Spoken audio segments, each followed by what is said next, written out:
Hello and welcome to this edition of Expert Insights webinars. I'm your host, Don McLean, and today's session is focused on automating the review of aggregate safety data, an in-depth look, presented by MMS. MMS is an innovative, data-focused, and technology CRO bringing insights from our global team of highly respected data and regulatory experts across 4 continents. Here to present today is Dr. Margarita Mare, Aditya Gadiko, and Dr. Sean Matthew. Margarita is Medical Director at MMS based in Johannesburg, South Africa, with 15 years of experience in clinical research, medical affairs, pharmacovigilance, including functional group management. Aditya is Senior Data Scientist at MMS based in Cary, North Carolina, with nearly 10 years experience in developing and implementing various software programs in the pharmaceutical and clinical industries. Sean is Senior Medical Reviewer at MMS with 10 years of experience in drug safety and hospital clinical practice. Thanks to our presenters for joining us today. As a reminder, your microphones will be muted for the duration of this session, and we'll send out a recording following this call. If you have any questions, feel free to enter them in the Q&A at any time in the icon at the top right of your screen. And with that, I'll turn it over to our presenters. Margarita. Thank you, Don, for introduction. And we are moving to the agenda of our webinar. Our webinar will be divided in 3 major parts. In first part, we will stop on current challenges of safety data review in clinical trials, as well as safety needs for automated data review. Then we will discuss types of automation used in pharmacovigilance in general and the type of the solutions we are using at MMS. In third part, we will share with you some in-house experience in automated safety data review, and we will summarize our discussion to a few bullet points at the end. And now we are coming to the current challenges part. Pharmacovigilance, also known as drug safety, means all scientific and data collecting activities related to the detection, assessment, and understanding of adverse events. The overall aim of collecting safety data in investigational clinical trials is to establish the safety profile and therefore to determine the benefit-risk profile before marketing, while protecting patients during the development process and communicating important information about suspected adverse drug reactions to investigators and ethics committees. All investigational clinical studies require appropriate, careful, and continuous safety monitoring throughout their execution. The main purpose of this monitoring is to identify any safety signals as quickly as possible in order to minimize risk to participating subjects.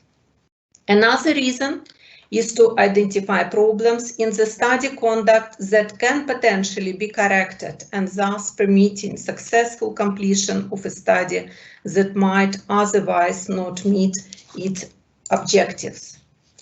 On this slide, you can see pharmacovigilance activity pyramid, and during the course of the drug development, adverse event information is generally reported to sponsor by investigators conducting clinical trials. That's why adverse events case handling is the basis of these pharmacovigilance activities. Also, sponsor and regulatory agencies are monitoring adverse events that are serious and related to study treatment on an ongoing basis. Single safety cases are not very informative unless they are analyzed in aggregate.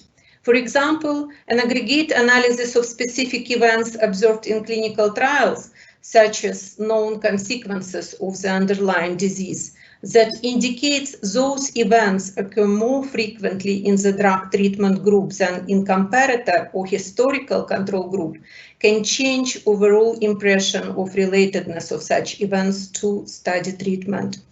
Routine pharmacovigilance activities such as adverse event case handling, periodic reporting, and signal detection is the minimum set of activities required for medicinal product as per the current regulatory guidances.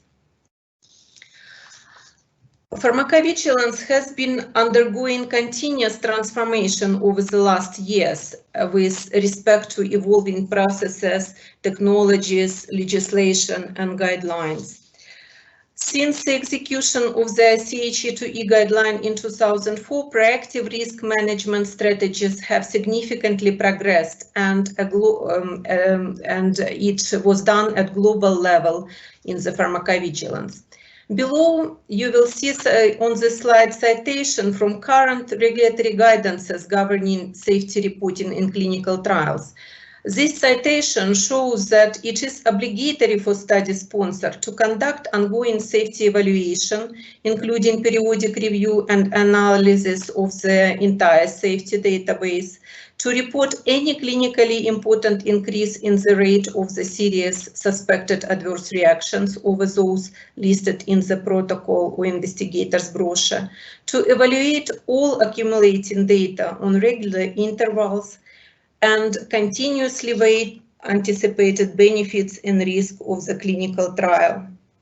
And this includes ongoing safety evaluation of the investigational medicinal product. In previous slide, I have mentioned that study sponsor must evaluate all accumulating safety data at regular intervals. So what are those intervals in clinical trials? FDA and EMA regulatory guidances require annual periodic reports.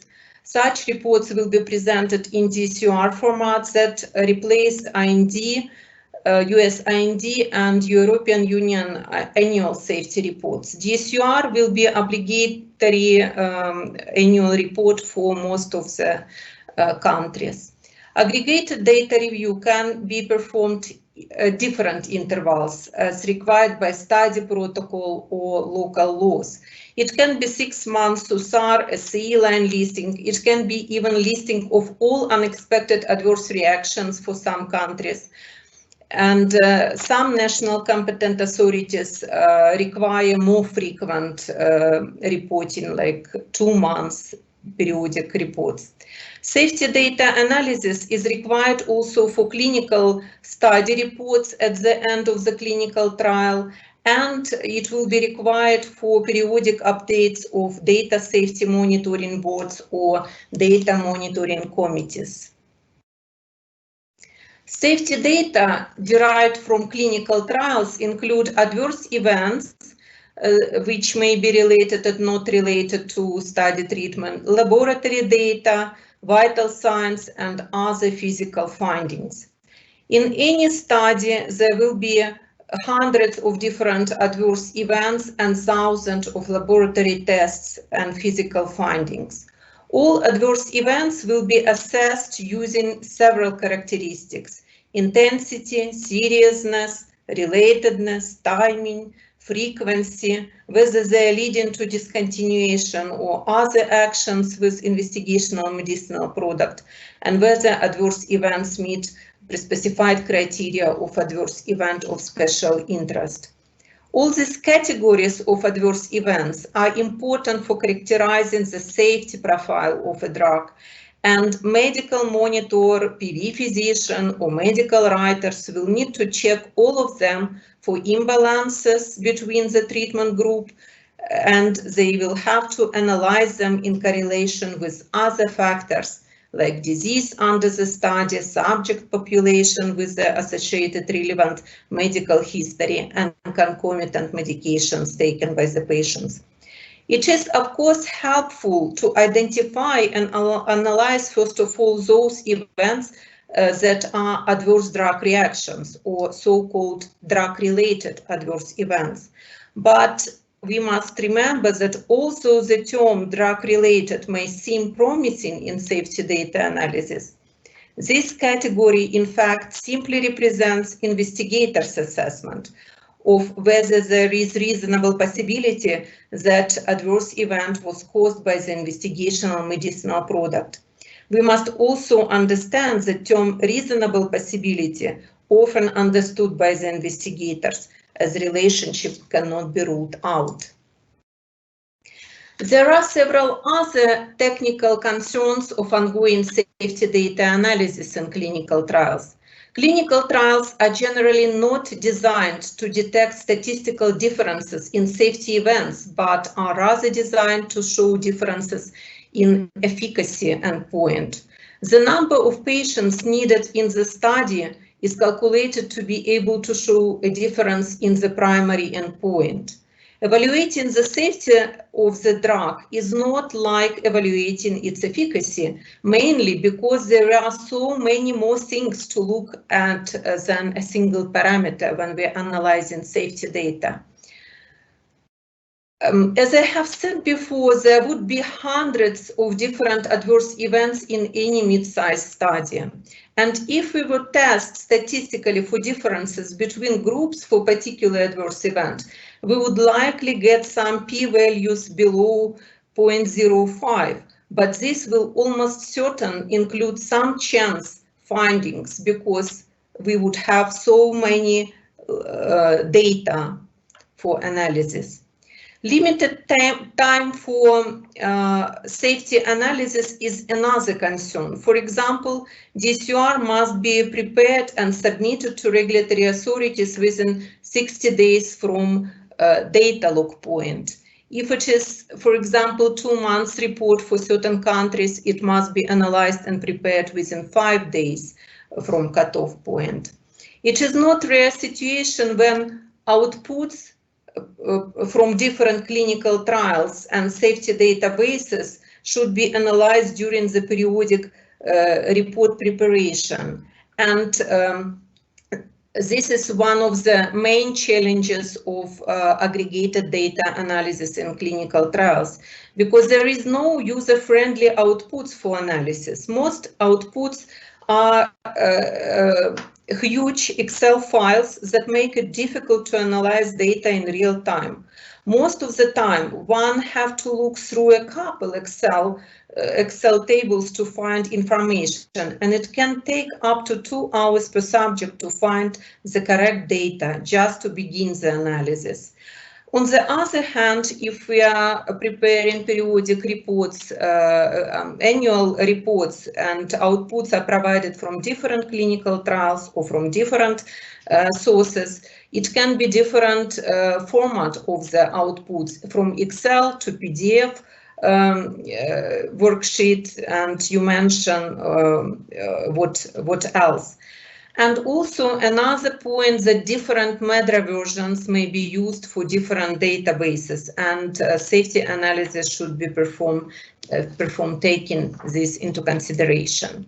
And here we came to the second part of our presentation, to automation, and I am passing it to Aditya to discuss. Thank you, Margarita. Why do we need automation in pharmacovigilance, and why has it become so important right now? There are many reasons quoted by multiple industry published reports. One of the major reasons is, to the left, as you can see, increase in AE case volumes and availability of multiple different databases. Automation can help us handle the sudden surge, an increase or decrease in adverse event cases, mainly because most of the automation platforms are cloud-based. So with increase in cases, we have the ability to increase in the capacity of the machine through which we can handle the sudden spike in volume. And in addition to this, many pharmacovigilance experts have to spend time in cutting through the noise and identifying the actual adverse event cases, which in turn kind of slows down the pharmacovigilance process. Automation can help or assist a pharmacovigilance expert to cut through the noise and identify legitimate adverse event cases. Moving on to the third one, overall, generally speaking, manual review time per case has increased. Automation can help us decrease the average a bit. And moving on to the fourth one, errors. It's not just pharmacovigilance processes. Many processes which require manual intervention are prone to human error, human mistakes, or manual mistakes. By leveraging advances in natural language processing and cognitive computing, we can decrease errors and increase quality on a whole.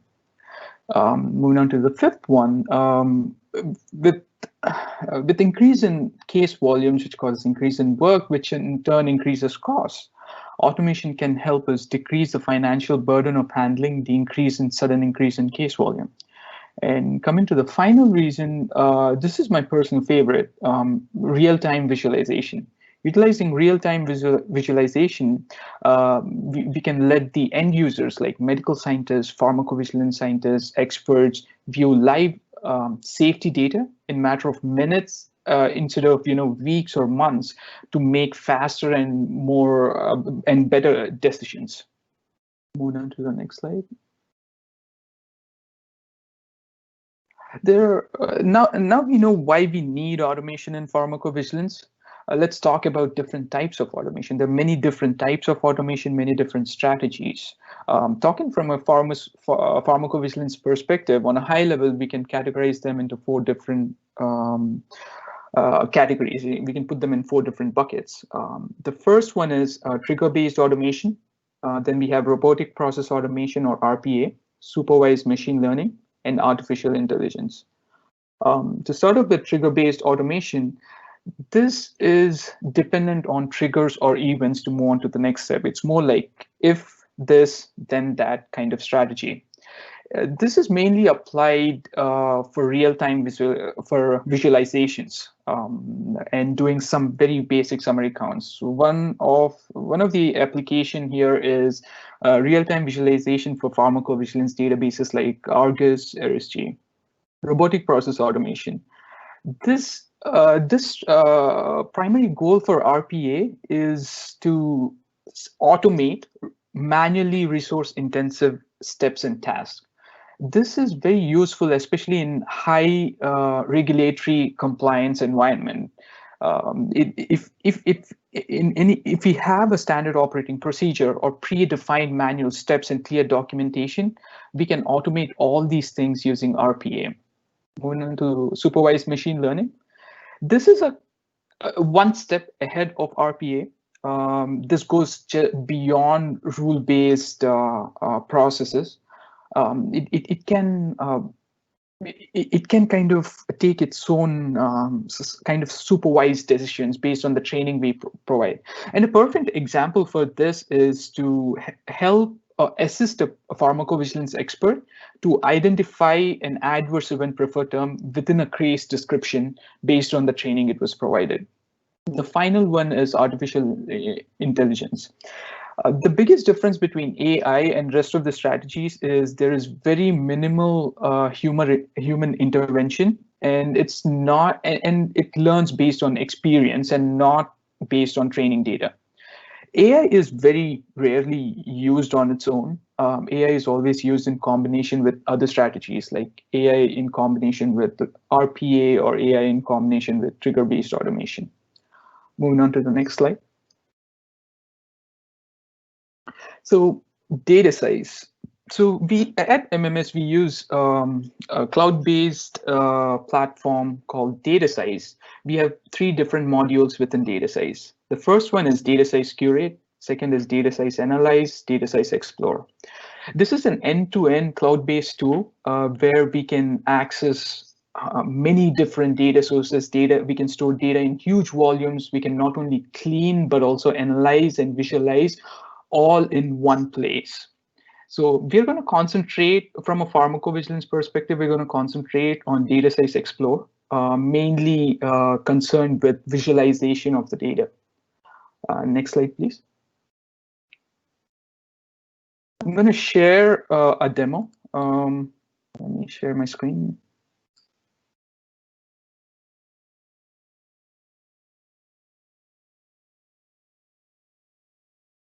Okay. All right. So this is our Datacise Explore. And please note that this is all dummy data. This is all dummy data. This is mainly we created this dummy data just for demo purposes. So like you can see, we've visualized the clinical dummy data. So let's move on. Since we have limited time, I won't go through all the dashboards. We have close to 50 demo dashboards here, but I'll not go through everything. I'll try to keep it to adverse events, medical history, CONMED, and how we can relate and how we can automate and it can help our pharmacovigilance experts. So here we have adverse events. Like you can see here, we have, it summarizes all the adverse events, ongoing adverse events. We have about 193, and it kind of gives us a short graph on how it's going over time. You can see there's a spike in ongoing adverse events here. If you click on that, the entire dashboard kind of changes only for that one spike.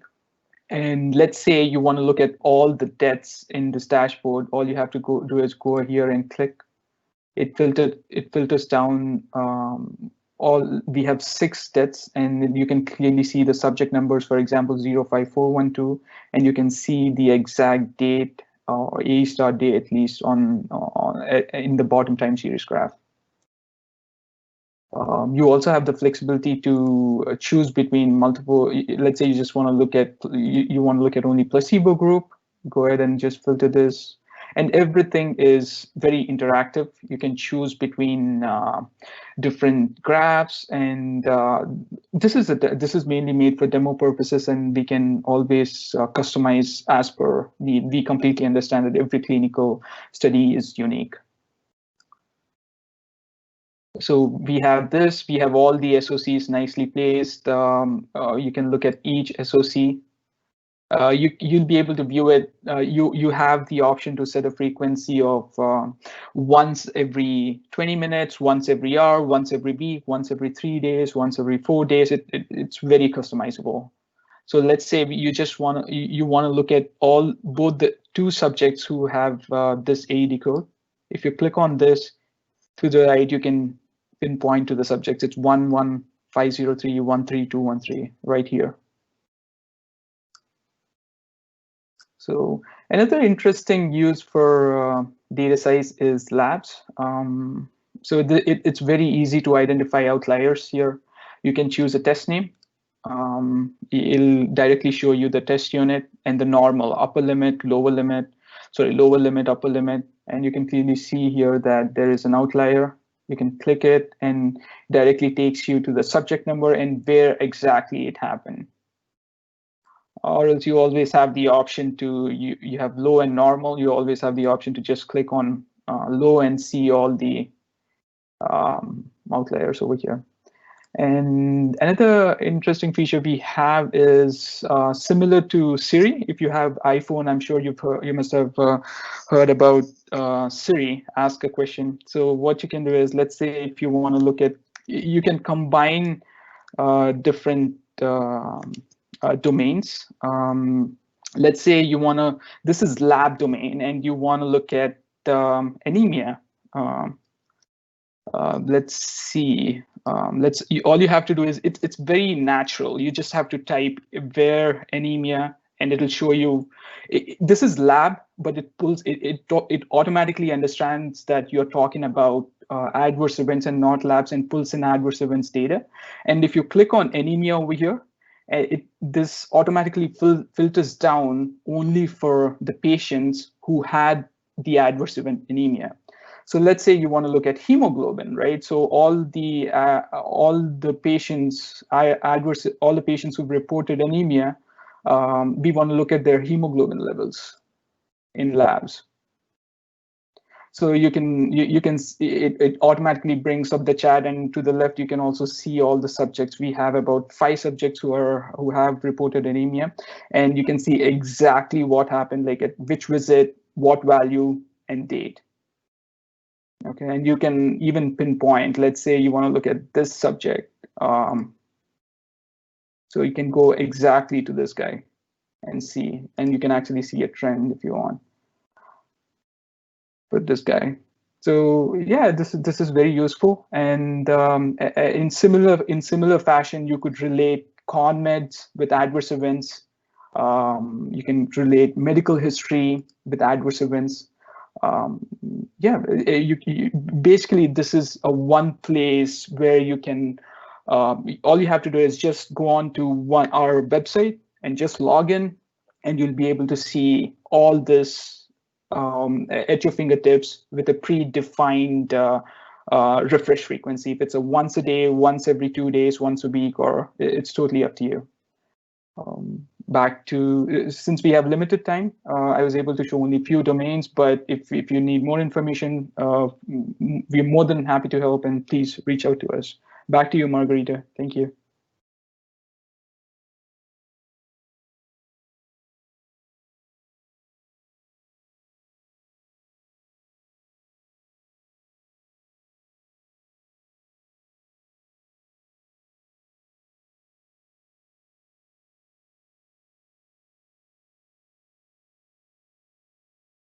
Back to you, Margarita. Share your screen, please.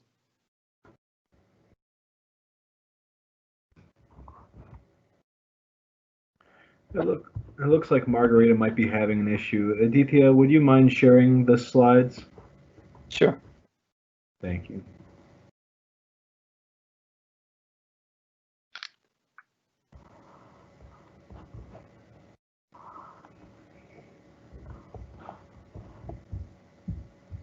All right.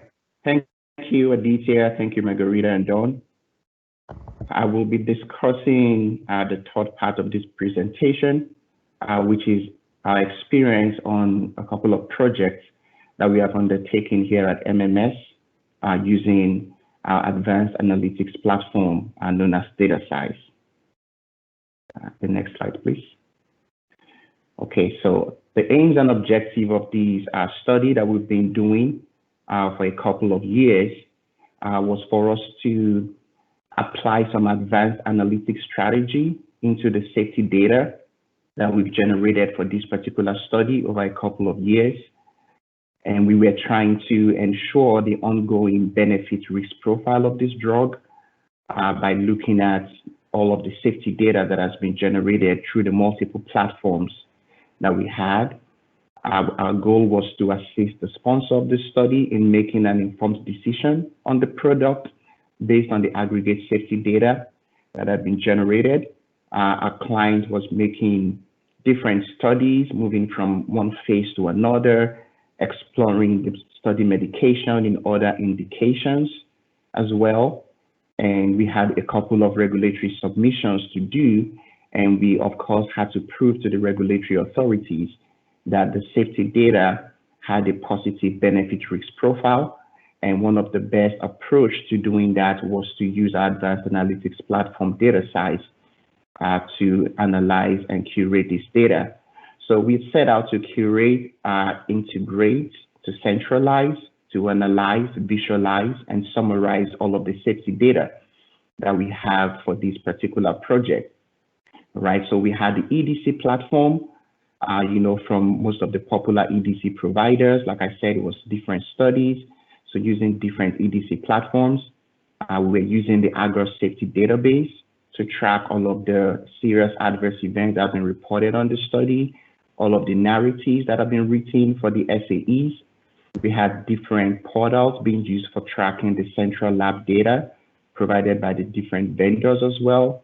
We had vendors who were handling all of the ECG data. As we know, that was also very important for ensuring the cardiac safety of the investigational product.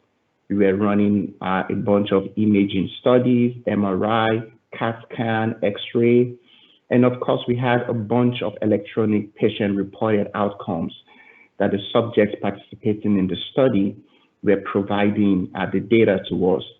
So as you can see, it was a huge amount of data from different systems that we needed to analyze, and we had to find a way to do them simultaneously, to view them, and we had to bring Datacise to achieve this goal for us. So our other goals was to be able to review all of the adverse events, review the adverse events of special interest, serious adverse events, all the SUSAs that have been associated with the investigational product, to see if we have new trends in the adverse event that's been reported or the electronic patient-reported outcome. We wanted to see the frequency of all the adverse events that have been reported, and if we have any major outliers that will help us in defining the safety profile of this study medication. We were also reaching to ensure that the protocol has been followed to the letter, hoping that we can, sorry, I'm still on the other slide. Yeah, so we're also looking at all the protocol-specific eligibility criteria that has been defined in the study. We had safety stopping criteria, and we needed to ensure that none of the stopping criteria had been met. Our study was moving from one cohort to another, and we had to be sure that none of the safety stopping criteria was met before we progressed to higher level of dosing. We had a lot of safety labs that have been generated in the study. We were ensuring and trying to correlate all of the adverse events with the safety labs to see if we have any clinical correlation between the labs and the adverse events that have been generated. And again, our goal was to be able to automate the detection of all these clinically significant out-of-range values to see if we also have any form of signal from the safety labs that have been generated on this study. Right, next slide, please.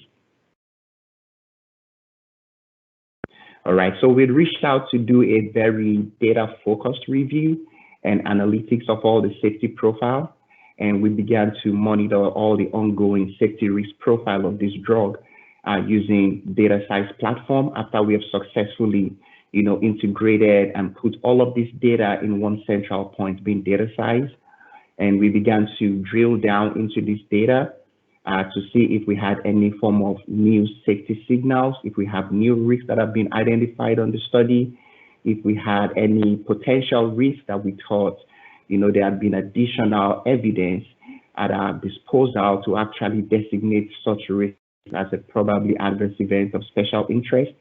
We put all of the safety labs, we put all the adverse events that have been generated in the study. We were able to put them into graphs and charts, and we're able to use Datacise to visualize them in form of dashboards. And then another thing we successfully did was to really take the protocol. We looked at all the potential safety significance documented in the protocol. We looked at all the eligibility, inclusion, exclusion criteria in the protocol, and we were able to programmatically configure them into our Datacise platform to ensure that Datacise was able to work based on the protocol that we had actually generated. We also worked to ensure we're able to determine the time to onset of events. We had a lot of adverse events, and we're trying to see for how long was a subject being exposed to study drug before they actually came up with an adverse event that has been assessed as related to the study drug, which became very important to us while reviewing all the treatment emergent adverse events on this particular study. We took advantage of Datacise with all the enhanced filtering options that we had in Datacise, being able to drill down into the different measure hierarchy terms, the system organ class, the high-level group term, down to the preferred term. And we also were able to review all our individual case safety reports. Like I did mention, we integrated with Aggregate safety database. We're able to pull all the safety narratives, and we are able to read through each of those narratives to see what happened during the process of the serious adverse event and correlated them to the existing AE profile that we've generated for this particular study drug. And this was done also through all of the safety labs that we had already generated on the study. All right, next slide, please. All right, so what were some of the final outcomes that came up after the completion of this project? Eventually, like we said, in Datacise, we were able to centralize all of the data from the different databases, the different platforms. We standardized the data. We put all of them in different dashboards, all within Datacise. So there was no need for any medical monitor or any safety physician to go and be clicking into the EDC all alone and going to look into the laboratory portal to see what data was there, to look into the ECG portal. All of these have been fully integrated and automated into Datacise, and we had a single platform that was correlating all of this safety data. And with this, we're able to save a lot of time. We're able to save a lot of effort. We're able to review all this data a lot more efficiently and able to make sense out of the data that has been generated.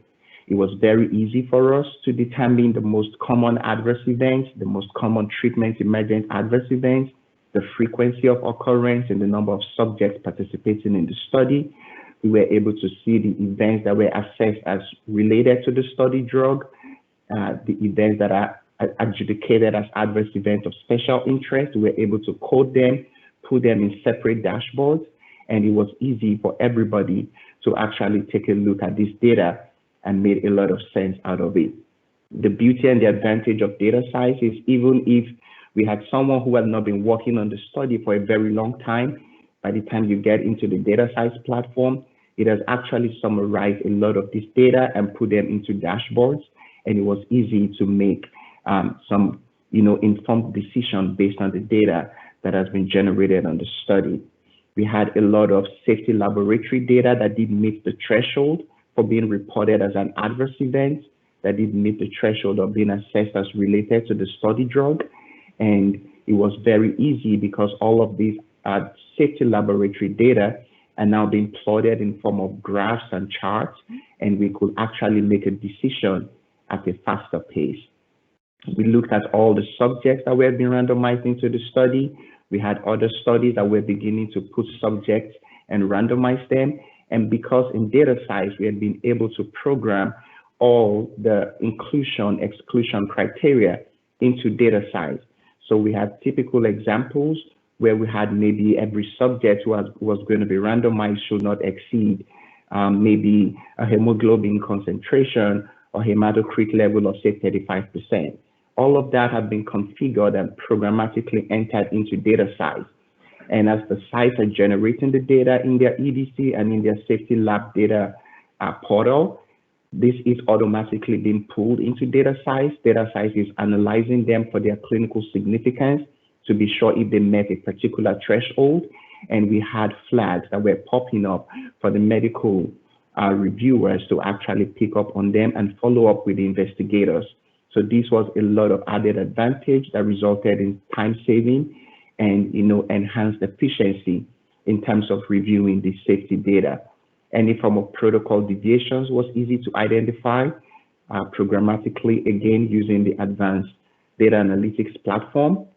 We ran a lot of DSMB meetings, DMC meetings. We had adjudication committees who had to review data. We run safety committee meetings. Some are done quarterly, some are done on a monthly basis, just depending on the volume of data and the risk benefit of this particular drug. And it was always, a time-intensive process that did involve a lot of effort to ensure that we have a clean data that's been output from the study. And with using Datacise, we did notice like a 30% significant reduction in the amount of time that we needed to clean all of the data, because most of the NSECs were programmatically put into Datacise, and Datacise was able to flag them for us. We were able to tease through the noise and focus on the data that was really important to the decision that we are trying to make at the DSMB, or while we are preparing for some database log or trying to generate some abstract for upcoming conferences where we needed to pull up some tables, listings, and figures. And so we did, find a lot of advanced time-saving importance, using Datacise for this. And overall, we saw our clients who were happy. They had a lot of reassurance because they could easily speak to the positive benefit risk profile of the drug based on all of the safety data that had been generated on the study. And overall, there was enhanced regulatory compliance, submitting all of our safety data, 120-day update report, development safety update report. All of those, we were able to get them written, at a faster pace, and we're able to meet all of the regulatory timelines because with Datacise, all the aggregate data was being analyzed at a faster pace. And these were a lot of advantages that did come out of the project that we had implemented Datacise. Next slide, please, Aditya. All right, so on this final slide, I wanted to quickly touch on the next steps in analyzing safety data in the pharmacovigilance domain within the pharma industry. Over the years, PV had gradually progressed into being reactive And now we are moving, into a more proactive way of performing pharmacovigilance and drug safety activities. The overall goal of clinical research, the primary objective of every study, starts with ensuring that the rights and the safety of subjects participating in clinical trial is being protected. And this goes a long way in being able to communicate to the subject on what is the risk profile, what are the adverse events associated with this particular drug. And we do not have to wait until subjects develop all these adverse events. With being proactive using analytics, we are actually able to preempt and to actually predict what are the subjects that are at risk of particular adverse events. And we think Datacise has actually brought this to the forefront in enhancing our movement and our transition from doing a traditional approach of simply reporting and monitoring what has happened into a more advanced analytic approach where we have a robust, enhanced monitoring of the safety data and being able to evaluate why the adverse event actually happened, and ultimately to try and forecast and predict what will be the likely response of subjects that are being dosed on the study drug by being able to define the subject that has risk population. This also helped us, while writing protocols and being able to define inclusion, exclusion, eligibility criteria. And all of these again builds into the proactive pharmacovigilance domain that we are currently working in. And we think Datacise has come to the forefront to make these a reality for the industry. Again, a major advantage of all of these things that we are doing is we don't have to wait for our quarterly safety meeting. We don't have to wait for a predefined, safety analysis review session before anybody who is involved in safety of this drug can have an insight into what is happening in the study. The goal and the current approach now is actually looking at real-time data. So like I mentioned, and like my colleague mentioned earlier, we have successfully integrated Datacise into the EDC, into the central laboratory data platform, and all the safety database. And as data is being generated by the site, we are able to set up a trigger-based approach, and we are having that data come in and being streamed directly into Datacise, and Datacise is being able to analyze it based on what we have programmed, and it's putting them out for us in form of summaries that we can look at in dashboards. It's putting them out in graphs, in charts. And with all of these, we are able to save time, we are able to make better informed decisions, we are able to take a proactive measure towards determining on the safety and the risk that is being associated with the study drug. And this is a huge advantage that Datacise has brought to the industry of pharmacovigilance practice for us. And finally, we have a more data-driven, actionable insight approach to managing the benefit-risk profile of our drugs. We are able to completely work based on data and being able to analyze them, have biostatisticians coming to support and look at all of the data. And we have data that is completely reliable, standardized, built on a platform that is validated like Datacise. And this brings in it brings to bear our dream of having a more proactive pharmacovigilance analytics in the drug development space. All right, thank you. I'll pass it back to Margarita. Thank you, Sean. And next slide, please, Aditya. Thank you, Aditya and Sean, for such a great presentation. And I have not much to add as a conclusion. What we have learned and discussed today is that it is difficult to underestimate automated review of aggregate safety data from clinical trials and from entire product safety database.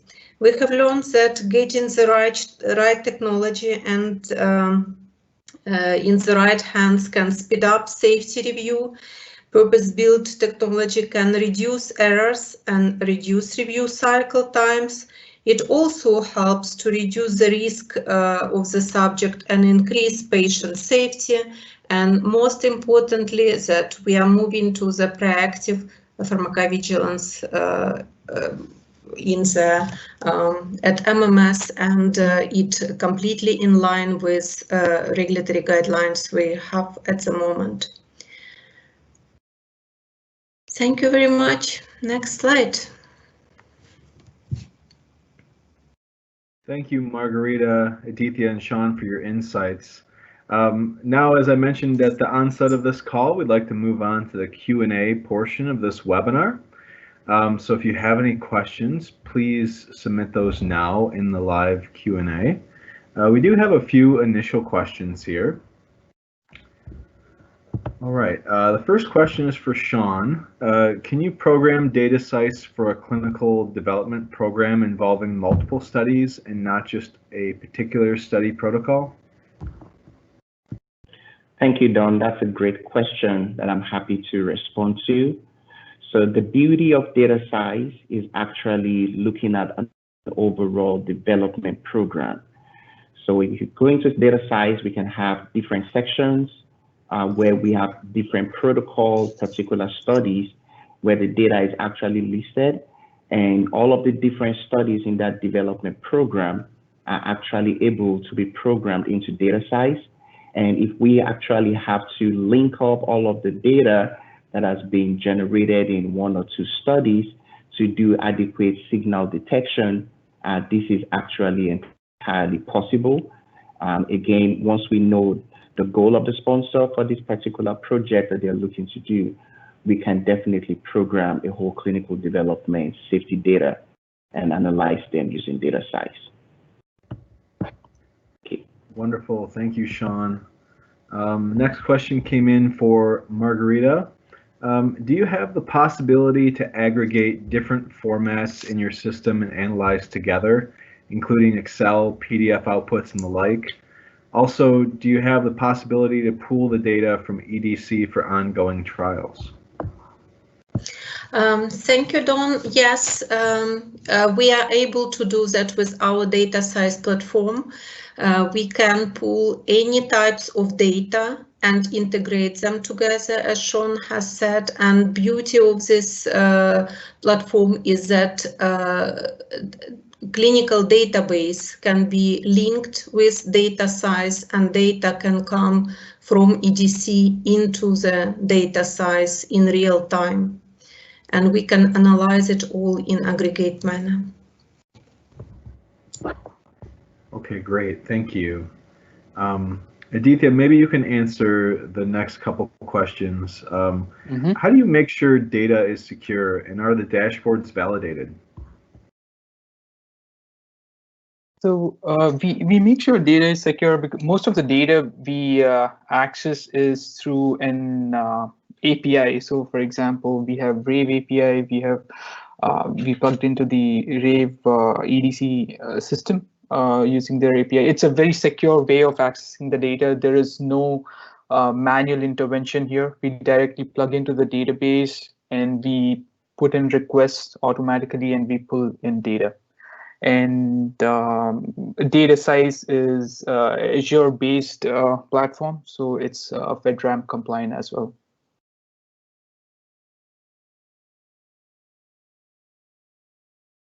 And what was the next question, Don? Can you repeat it, please? Hi, yes. All right, we have one final question. And that question is, can I use Datacise to visualize data in real time?